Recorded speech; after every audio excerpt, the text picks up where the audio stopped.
Hello, hello. Hello, everyone. Good morning, beautiful ladies. How are you?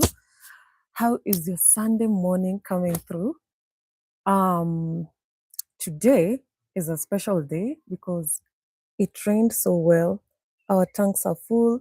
Our harvest is going to be humongous this year.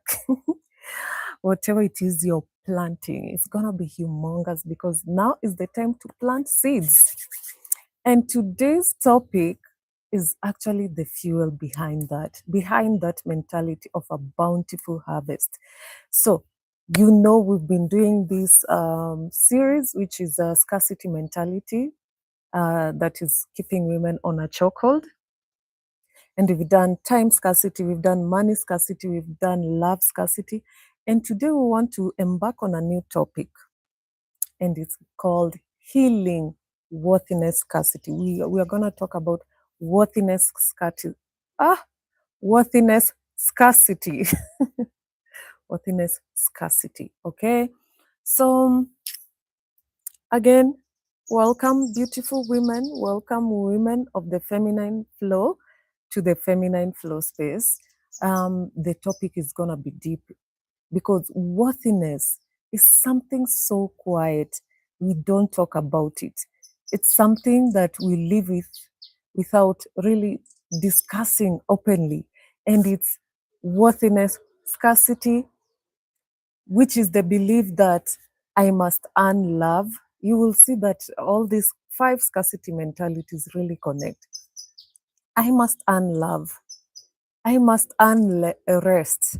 I must earn pleasure. I must earn support.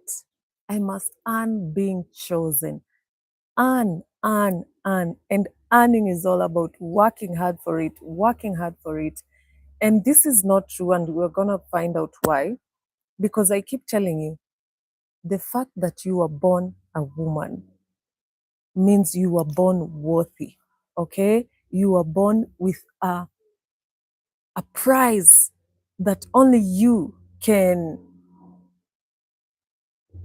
determine. It shouldn't be determined by anyone else. And so let's dive in. Um, Before I continue, I want to say thank you so much. Thank you for subscribing. Thank you for watching. Thank you for growing with us, growing with the Feminine Flow group. If you haven't joined the WhatsApp group, make sure to join soon. Um, if you haven't joined our TikTok, you're not following us on TikTok and Instagram, please do that. But thank you for being with me here on YouTube. This is amazing. Thank you for growing with me in this journey. And thank you for choosing yourself to be here because community matters, especially for women. We thrive in communities, and you matter as well. So let's dive in. What is worthiness scarcity? And this is not about low confidence. You can have all the confidence in the world. All the women that you admire, they have confidence. You can have confidence, but you might not, be accompanied by a sense of worthiness. Okay, so it's deeper than your confidence. It's the belief that I am only useful, I am only valuable when I'm useful. And when I talk about being useful, I'm talking about your labor. What can you do for us? Your labor, firstborn daughters, are we awake? Um, it's the belief that I'm lovable when I'm helpful. You know, I helped you with this, I helped you with that. Now love me. Now like me. It's that belief that I'm lovable when I'm helpful. It's also the belief that after I've suffered and suffered, this is when I deserve maybe help. I deserve to be married because I've shown you I'm now a very understanding girlfriend and I can survive on just one meal in a day. I am, I deserve after suffering.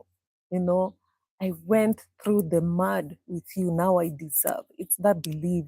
And it's also the belief that I can rest after everything is done, after I've cleaned the house, the trees, the car, now I can rest, which is not true, because here at the Feminine Flow group, we are rebellious when it comes to rest. We believe we rest first, then we work, because the day starts at midnight, and at midnight, this is when people are resting. Okay? So the idea that I rest after everything is done, I cannot take a short break. That shows scarcity mentality when it comes to worthiness. And many of us women carry worthiness scarcity around a lot quietly, because we are learning how to perform. We are performers. We are the best actresses out there. Such good actresses. We are performers. We smile all the time in our discomfort. We perform. I don't know who told us to be smiling. And even when sometimes when you're just quietly sitting, someone will tell you, hey, smile. We are told to smile. So the expectation is that we can endure everything while smiling. Okay? And we carry it so silently. We perform and perform. I told you we are actresses everywhere. Think of the places where we pretended to be enjoying whatever you are enjoying. We perform. We overgive our time, our listening ear. We listen to the same old stories over and over on people, both men and women, who are not willing to change their lifestyles at all. They just want you to be their venting mattress. I mean, we overgive our kindness. We stretch our kindness even where we are not required to. And we endure. Endure is like a marathon of 10 million kilometers of endurance, enduring abusive relationships, enduring disrespect, enduring scarcity, enduring inconsistency, because we adjust and adjust and adjust and adjust. We're just enduring all sorts of things. And inside us, we are so tired. We are so totally tired.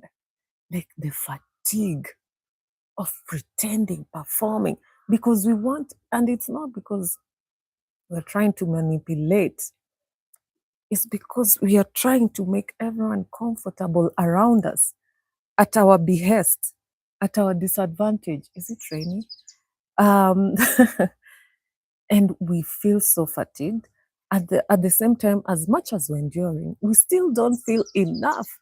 We're still not feeling good enough unless we are doing something to completion and to perfection. And this is worthiness scarcity. It's so normalized. We have practiced for decades. We are so good at it that it's very hard to recognize that we are having worthiness scarcity, because we have practiced and practiced.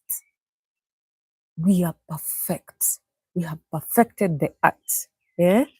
So, and everyone else is benefiting from it. Let's talk about how the society benefits from us having low self worth.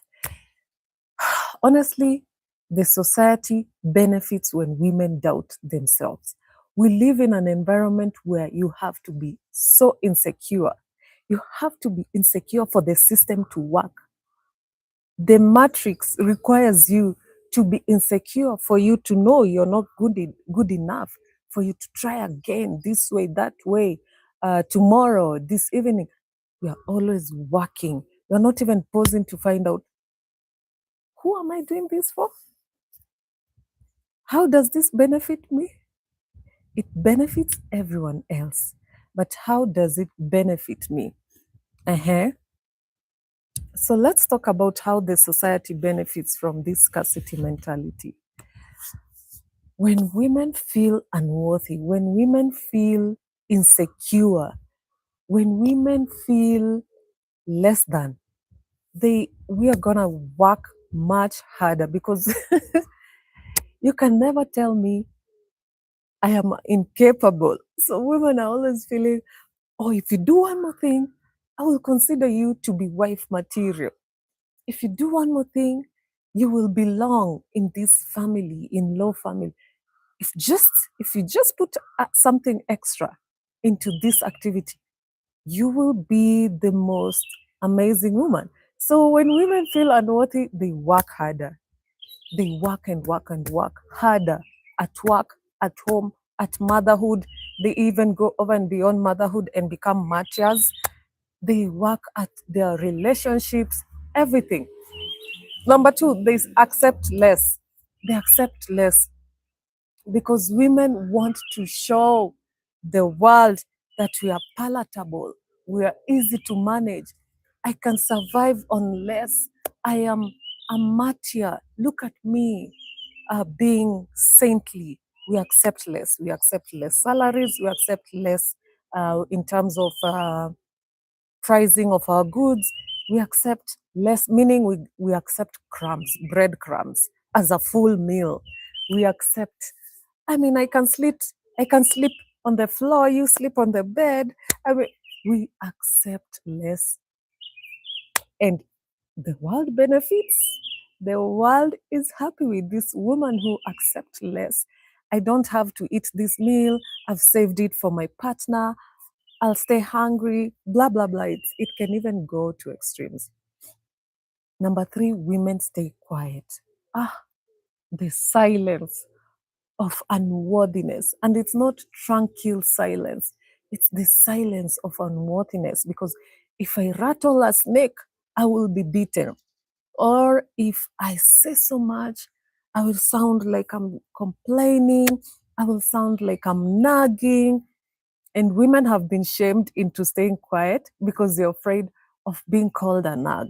You're afraid of being called needy.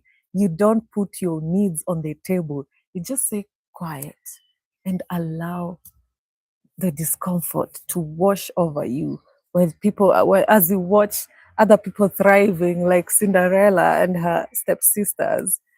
Um, Number four, we tolerate disrespect. We tolerate disrespect and we excuse it. We say, no, he was having a difficult day at work. No, their children, they're going to grow out of it. No, in laws are difficult. Or, my boss is like, we tolerate. The masculine would do something different. The masculine would leave, at the first sign of disrespect. The masculine would end it all. But as women, we are tolerating a lot and we are going to learn how to heal from this, the disrespect, even from people that we have employed. We excuse it and we minimize our internal authority to just make everyone comfortable. Number five, we don't negotiate. We don't negotiate when we feel unworthy. We don't negotiate. We just accept. We are like, okay, even for very dangerous situations like using protection, women just accept you. They don't like using protection because they say it's not the same. You accept. You don't put your you don't put your you don't even discuss your needs. You don't negotiate your discomfort for a better deal. And then when it comes to a business deal, we see that they charge the amount of money we're gonna get from that business deal.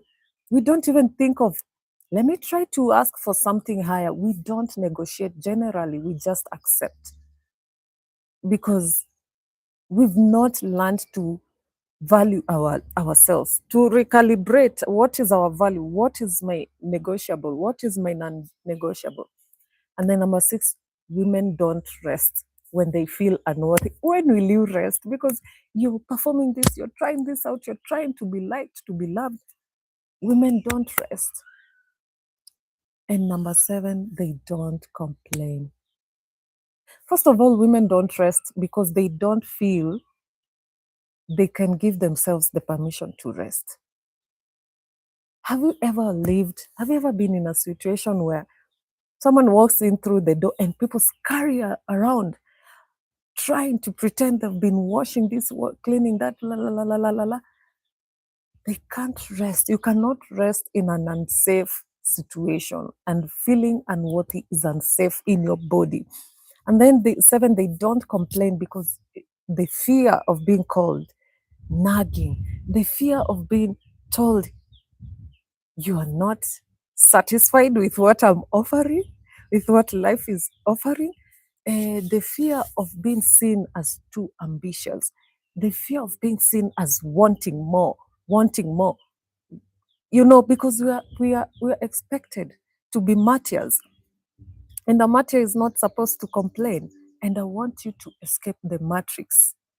I want you to escape the matrix, because having low self-worth makes women easy to manage. Easy to manage. And why would you want to be easy to manage? Why would that be your goal in life? I saw somewhere where it was written, well behaved women seldom make history. Because, and it's not that women are, I don't know, criminals or something like that. It's more like, why would you want to just be so easy to manage and so palatable? Ooh, the mirror on YouTube, the camera on YouTube is so confusing. Why would you want to just make your life about being easy, about being manageable? You know? Because when you're easy to manage, you're easy to exploit. You overshare, you just want to stay in a corner like a wow, today, village chicken that has just journeyed for 6 hours and just wants to be in the corner, undisturbed, waiting and hoping you don't slaughter it that night, you know? When you're easy to manage, you're easy to exploit. Have you ever been in a situation where um, someone knows because you don't ask for so much, they even lower the amount of stuff that they offer to you? Maybe you're a staff, you're an employee, and because you just survive on scraps, sometimes your salary comes, sometimes it doesn't come, you don't complain, you are not threatening anything. And then they can push even for 2 months without pay to see what you'll do. Maybe your benefits will start disappearing, etc. Easy to exploit, and we get exploited in terms of our labor, physical labor and emotional labor, where we become people's therapist. And then number two, when a woman is easy to manage, she's easy to guilt. You get guilt tripped so fast because you asked, because you don't know, you never valued yourself, so you don't know where you should be, where you should be. And then when you start wanting to ask for more from life, from the society, from your family, like more respect, more boundaries, more time alone, not being interested in participating in every activity in the family, you're guilted. Don't you know that you're a woman? Don't you know you're a mother? Don't you know you're a wife? You're guilted into it, and you're shamed into being panel beaten back into the matrix. And then number three, women who are easy to manage are also easy to overwork, because you have no boundaries. You don't say no to anything. I can send you an email at 8 p.m. at night, and in the morning I will ask you, why didn't you check your emails? Even when you know your work ends at 5. You're easy to overwork because you're always scanning for, how else can I please all these people? How else can I show them that I'm wife material? How else can I show them that I'm an understanding girlfriend? How else can I show them, yes, I am worthy of the position of firstborn daughter? Hmm? Very easy to overwork. Because strong women with boundaries are an inconvenience to the society. Women with boundaries, like, what do you mean I cannot come to your house anytime I want to without prior notice? Strong women with boundaries are such a difficulty to the society. How else will I exploit you easily with a quickness? Women who have rested are dangerous women. And this is why a lot of times when you're with an abuser, they will not allow you to rest. They will keep interrupting your sleep patterns. They will knock down windows and they will start doing noisy stuff at night when you're meant to be sleeping. Abusers make sure you are not resting. You will never have a day off with an abuser. Never, ever. Because they know rested, even for people who are not abusing you, but they're just selfish, they have this pattern. They don't allow women to rest. Because when a woman is rested, she's dangerous. Because you want me to make a decision now? No. I have to go think about it.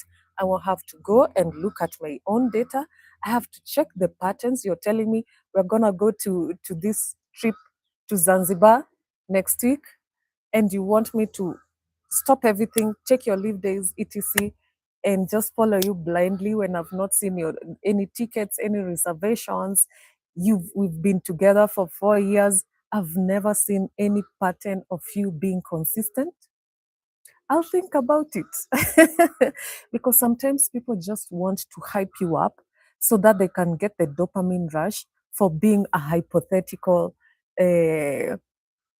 Superman, and then they leave you on dry. And so when you're a rested woman, when you're a woman who understands your self-worth, you're not quick to impress. You're not quick to make decisions. You're not hyped on the shallow. You are a dangerous woman, because how else can I manipulate you?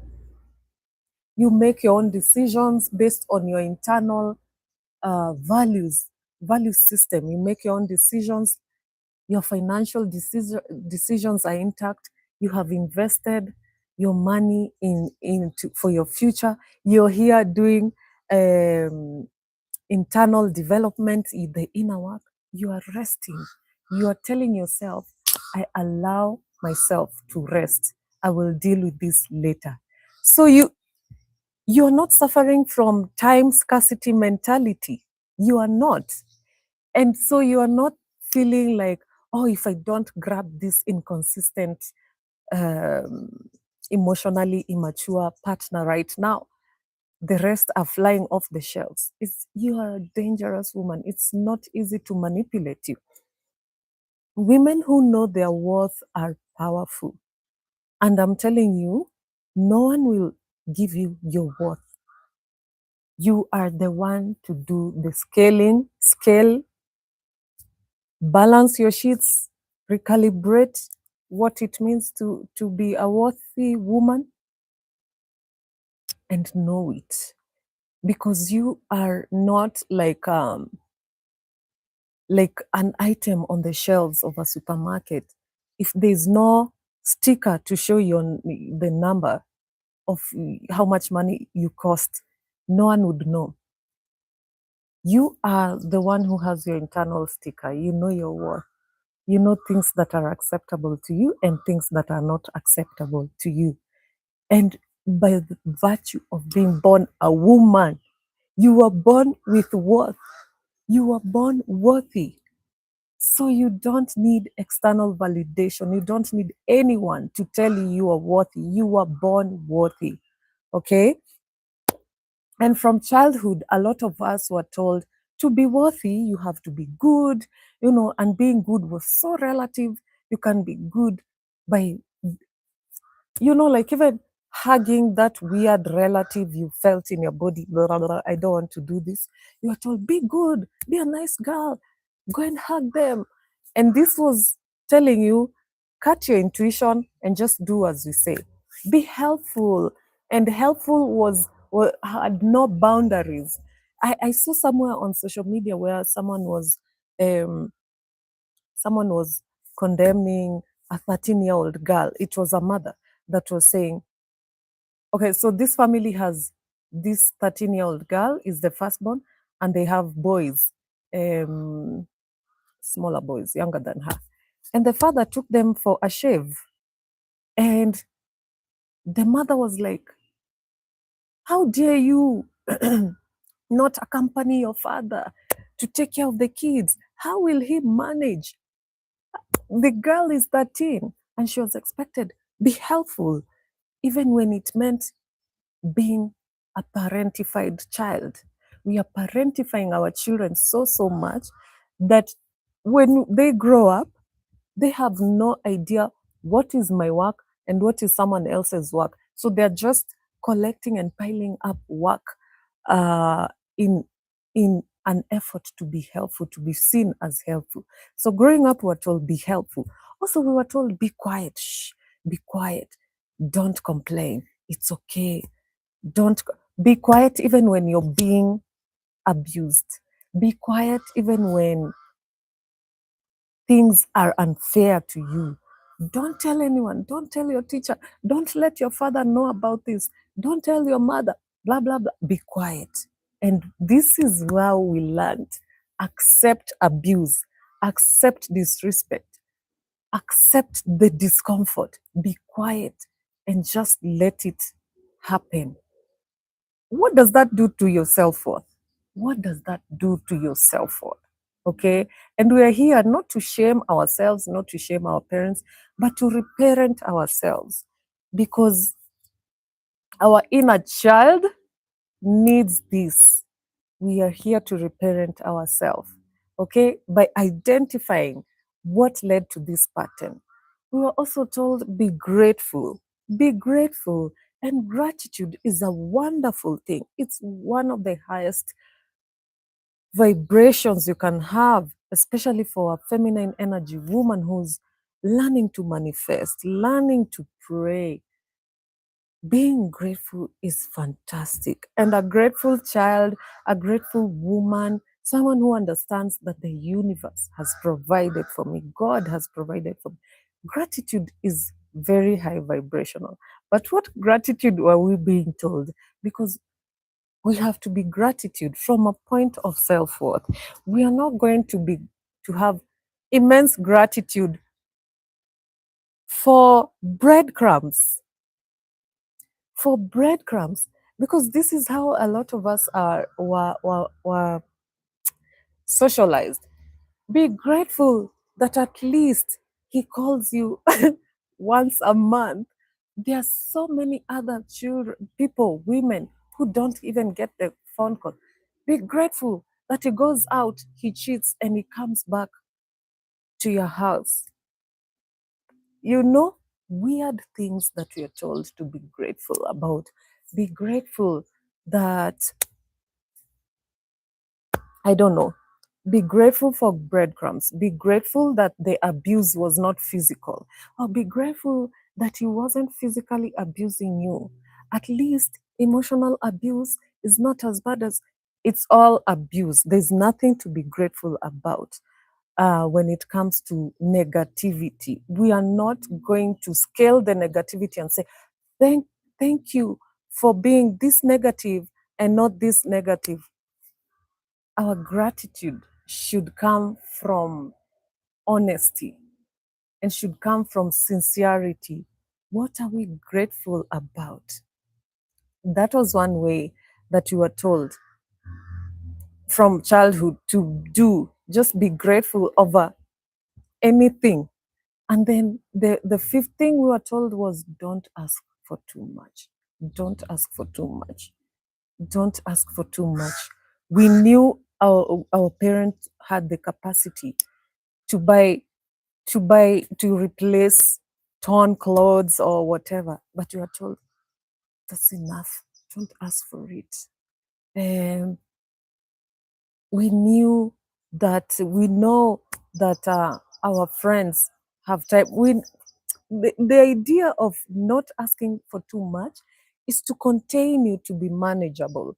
It's not about, I'm not trying to say that we should be ungrateful and just expect the entitlement and to expect to be entitled to access other people's resources, time, etc.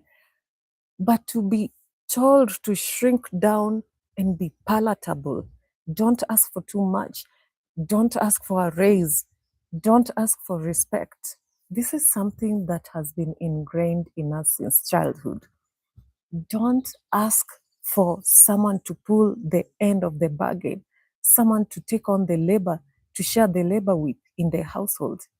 That's what we've been told. Accept the situation. That's how we are expected to do. And that conditioning lives in our bodies.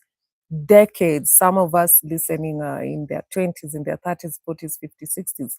Decades. So how can you scan your body to find out if you live with worthiness scarcity? So as I said, it requires honesty. Do I feel guilty when I rest? I remember I remember in my previous life when I knew it was time for people to leave work or, I would start scurrying around. What do I need to do? What didn't I scrub? Is it the ceiling? What is not sparkling? Because I felt guilty when I rested. And a lot of times this can be so vivid for someone, especially when you're living with an abusive person or a narcissistic partner or parent. Knowing that you run when someone arrives is a red flag.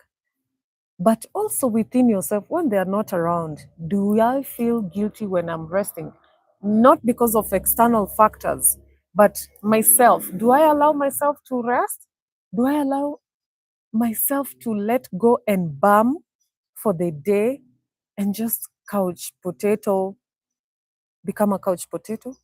Do I explain why I'm tired? Do I need like a thesis to explain why I'm tired? Preambles, introductions, and data collection. Because you are tired, because you are a human being. Do I justify my needs? I need you to be more respectful. Why? Do I justify that? Do I justify my needs in a way that seems like I'm negotiating, hoping, and feeling grateful if they realize that I'm worthy of being, taken care of and considered? Do I struggle to receiving help, receiving cash, receiving gifts, receiving bonuses, receiving tips from clients? Um, do I struggle to receive people's time? Sometimes people just want to check on you and they are calling you on phone. Do you struggle? Or do you start feeling, wait, I'm wasting their time. They needed to be somewhere else. Do I struggle to receive? Oh, it reminds me on this time I had this problem. Well, I'm still learning from things. The journey of learning is never over. And I was going I was traveling and I was on this flight that had this very long staircase. You don't go through the ramp from the waiting area. You just get out on the tarmac and then you climb this very long staircase. I think it was a big flight, maybe Emirates or something. And I had my laptop bag and my carry-on bag and my handbag. And yes, I was struggling. And this nice gentleman asked me, "Can I help you?" And I was thinking, stranger danger, what will you want in return? Blah, blah, blah, blah. I said no. And then I continued waddling up the stairs. Oh, I didn't feel good. I just felt tired. And looking back, I was like, what was the problem? Why can't you accept help? We are going on a plane. He's not going to run away with your bags because I mean it's an enclosed environment. And just the idea of receiving can be so uncomfortable when you've been told, tone it down, don't ask for much, be quiet, go along this world quietly, don't make a noise, don't make a sound, don't disturb us. You to get used to that is not it's not easy, but it comes from dealing with your scarcity mentality of worthiness. Eh? Do I still struggle to receive? Sometimes, but I'm allowing it. I'm allowing it. I'm consciously telling myself, you're worth receiving. This is why people feel like they want to help you, because look, you're a feminine energy woman. You just magnetic, and people just want to help. They want to orbit your world to see how they can fit in. Not specifically that guy, because that's a stranger. I don't know, but you're a feminine energy woman. It's okay. We want to help you. We just want to be in your presence. And another question you should ask yourself honestly: do I overfunction in relationships? Do I overfunction in relationships? Whew, how do you know that you're overfunctioning in relationship? In relationships, your body always tells you. Your body always tells you. Your body is telling you, because a lot of people might think overfunctioning means you're the one who's doing the financial labor. It's not the only reason, though a lot of women, and I know a lot of women in Kenya are the ones doing the financial labor, the emotional labor, making sure that my needs are last. We have such a motaratara, I don't know how to call it in English. Mm, um, like a to-do list, like an organized ways of working. When your partner comes in, don't ask them anything, just be quiet, put the food on the table, blah blah blah, warm their bath, all this list, which is fine.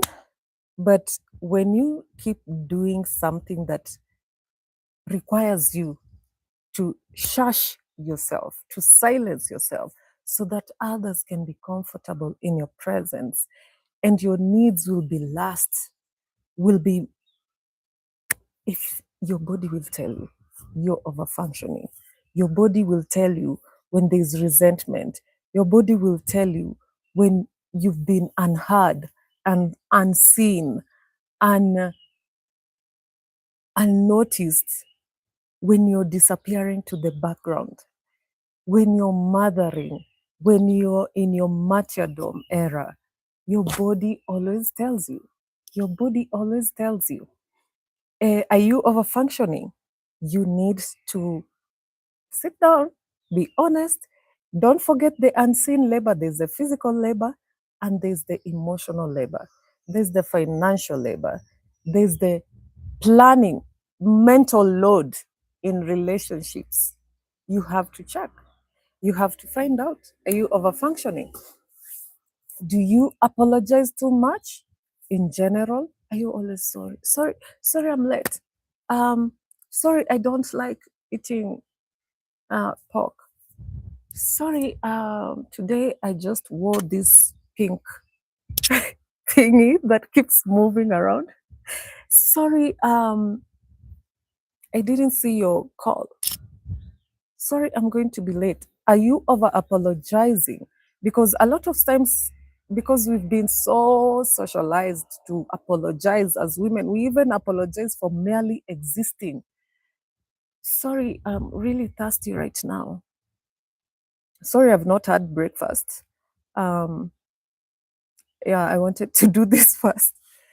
And some of the things, for me, I've learned to turn them into a thank you note, which I feel lands better. Like, thank you for waiting for me. I really appreciated.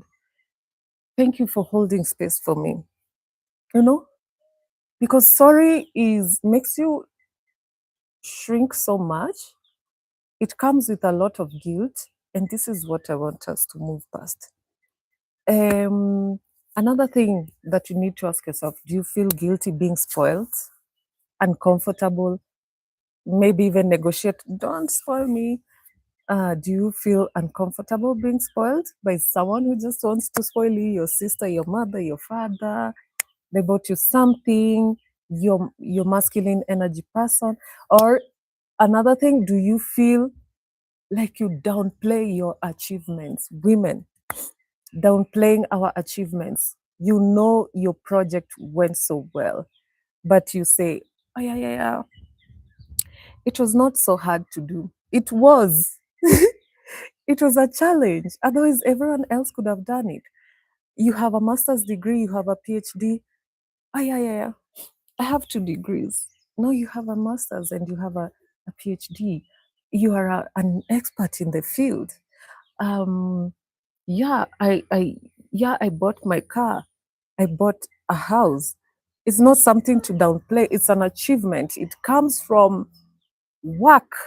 And we are told to downplay our achievements because we want everyone around us to feel like we are moving hand in hand, which we are not. Your journey is different, and your journey has created excellence, and it's okay to bask in that. Don't downplay your achievements. When people are telling us, are telling you, give a speech on how you are able to do this. Take your time. Take your time and show us your expertise. Don't speak quickly to thinking people will get bored. Take your time. Mm? Don't tell yourself I shouldn't complain. Other children in other parts of the world are starving. Oh, I'll manage with this little. It's okay. Someone tells you, let's go for lunch, then cancels last minute, and it happens 2 more times, and it's fine. It's okay. That's self-abandonment. That is unworthiness. That is worthiness mentality. Um, and it comes from shame. Shame, I told you in the other session.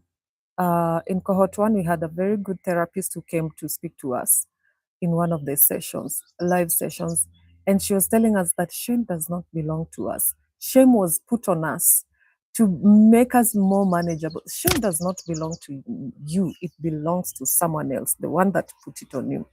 Because shame says there's something wrong with me, or I am the mistake, not I made the mistake, I am a mistake.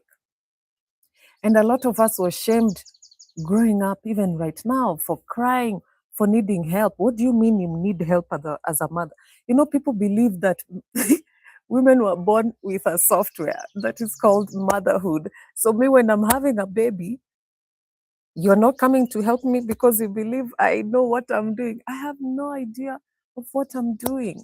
And a lot of partners just let women be unattended and unsupported because they believe women know what they're doing. No one knows what they're doing. So we are shamed for needing help. We are shamed for wanting more. What do you mean we want a salary increment? What do you mean I want a better life for myself? I want a better life for myself. I'm not satisfied with level C. I want to go to level J. What do you mean you want more? What do you mean you're moving from this neighborhood? What do you mean you want to sell that car to get a bigger one? Where will you get the fuel from?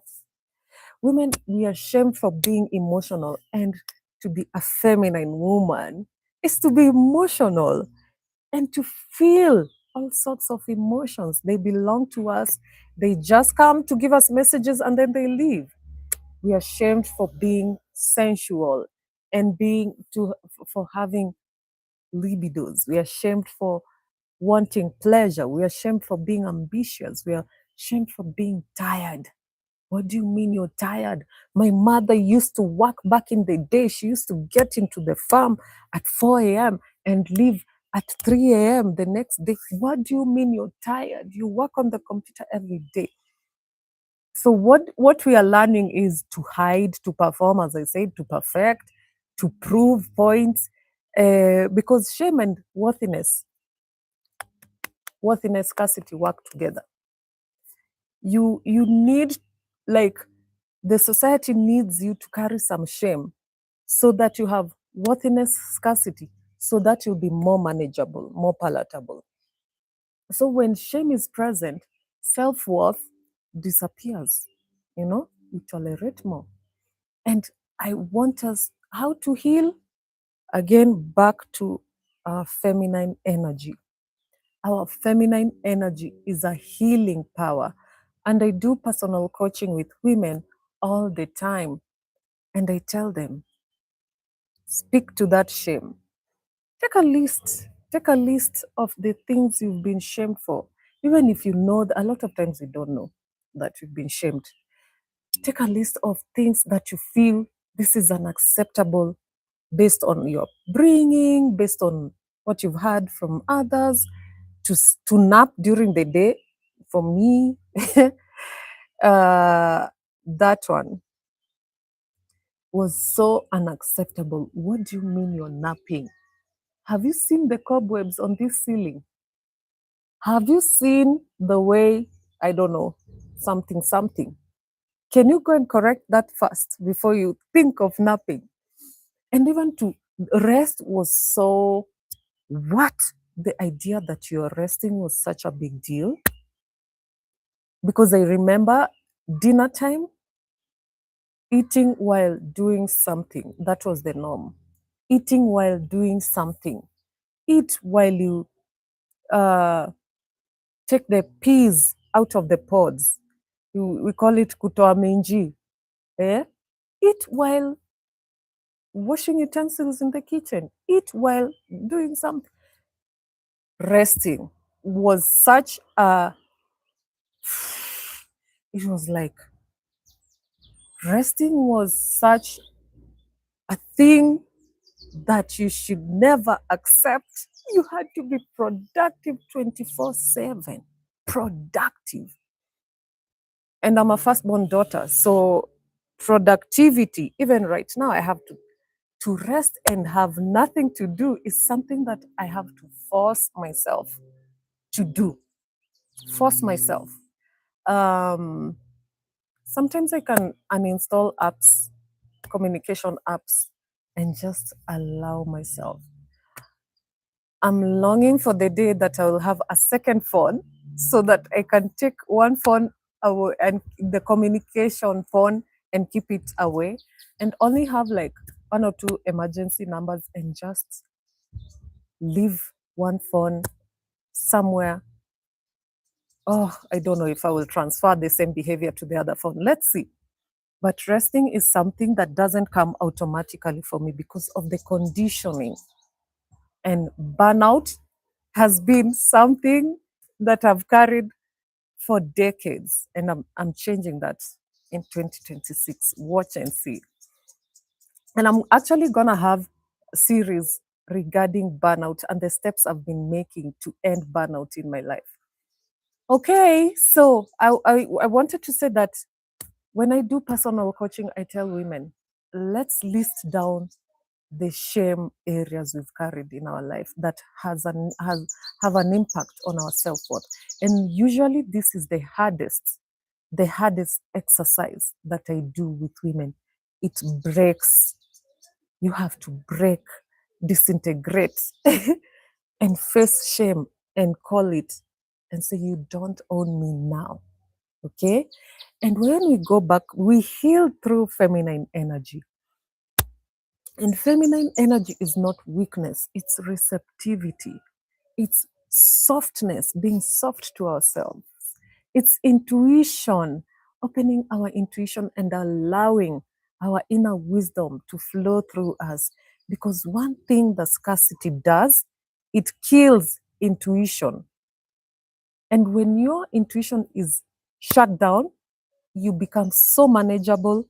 You are on scarcity mode, you're on survival mode, and this helps us as a society to be more and more exploitative of women against women, etc. Feminine energy is embodiment. What does my body tell me? Where do I feel it in my body? Feminine energy is flow, allowing yourself to flow through the structure you have created. And feminine energy, as I said, we have both. Feminine energy is about being a man or a woman. It's the energy, it's the calibration. Both men and women have masculine and feminine energy. And both men and women use their masculine and feminine energy. Some people just shut down one. Men are taught to shut down the feminine energy. A lot of women are taught to shut down some elements of feminine energy. And I want you to know that if you want to know more about feminine and masculine energy, you can check a few of my videos previously. And feminine energy allows you to receive. You just say, I allow myself to receive whatever it is you're receiving, whatever is good for your body. I allow myself to receive help, money, support, rest. I allow myself to receive from people and from yourself. I allow, allowing, not controlling. I rest in feminine flow. I feel in feminine flow. I soften for myself. I soften for myself, which means I see myself as a worthy baby girl that should rest, that should be taken care of, that should not be out here outperforming the army or whatever. I allow myself to soften and to chill and to let it be. Let people deal with their own lives. You're not the savior. You are not meant to buffer people from real life experiences. Okay? And when you return to feminine energy, your body will relax. Your nervous system will regulate, will learn to regulate itself. Your intuition will speak to you and you will know what's right for you. And you will stop proving yourself. You will stop proving yourself to people who don't need, you won't need their validation. You will stop chasing, okay? You will stop chasing and allow life to come towards you. And awareness is power. Today it's about awareness. Notice your pattern. Today, notice your pattern. Be honest with yourself. Awareness is power. Today you've received awareness. Accept compliments. Accept when people compliment you, and keep your promises to yourself. And how will you know you're healing? You will start resting without panicking. You will start resting without discomfort, receiving without discomfort. You will leave toxic environments without drama. You will start speaking, even your speaking will be calm. You'll not be scurrying around. Who needs me? Who needs me? Who needs me? Who likes me? Who doesn't? You will stop for performing and start being. And if you've listened to the end and you feel like you really need personal coaching, you're welcome to reach out to me. I do feminine flow coaching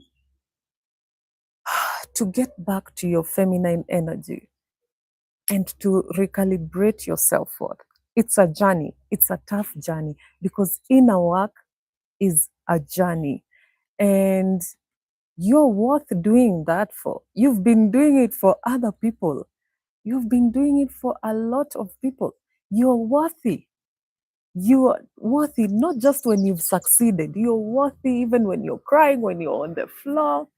You're worthy for being here, for being born, for being you, for remembering yourself. And so, thank you so much for listening. I am not able to finish the whole topic because, again, it's Sunday. We have to run to church. Thank you so much for listening. Thank you for choosing yourself, for choosing to be here, for trusting this space, for subscribing, for sharing my videos whenever you see them, because this is the feminine flow. This is where we remember who we are. This is where we reclaim our power back. This is home.